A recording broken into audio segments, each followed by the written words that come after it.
Da 0 a 100.000 euro all'anno, il boom dalla fine del 2008, inizio della crisi.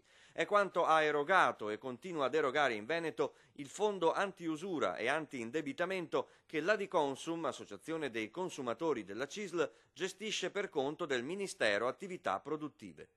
La disoccupazione e la cassa integrazione hanno messo in ginocchio le famiglie. Per molte pagare la rata di un mutuo o di un prestito, ma perfino le bollette è diventato un incubo. Il 2012 è stato un anno durissimo. Perché noi siamo intervenuti insieme anche a Speranza al Lavoro nel sostenere alcune situazioni familiari che erano in una condizione disperata perché rischiavano il taglio di servizi perché non ce la facevano a pagare la bolletta.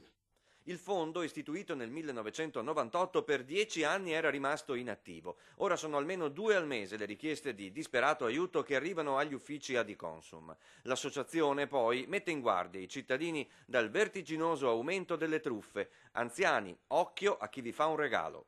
Offrono ai clienti o ai potenziali clienti dei buoni acquisto che sono spendibili in un certo tempo a fronte della sottoscrizione di un contratto. Quel contratto dice una cosa diversa, cioè che tu devi obbligatoriamente acquistare un prodotto o alcuni prodotti in tempi molto stretti, ma per 4-5 mila euro. Infine c'è il tormentone dei gestori di acqua, luce, gas e telefono. Venditori dei modi gentili ma insistenti fanno di tutto per farvi cambiare il vecchio fornitore. Non sempre conviene. Si rischia di pagare molto di più che con la compagnia che forniva quel servizio precedentemente. Se quello che vi viene proposto non è chiaro, va ricordato che ci sono sempre 10 giorni di tempo per disdettare un contratto. Meglio sempre prendere tempo prima di firmare per leggere bene la proposta e farla esaminare da un familiare o un'associazione di consumatori.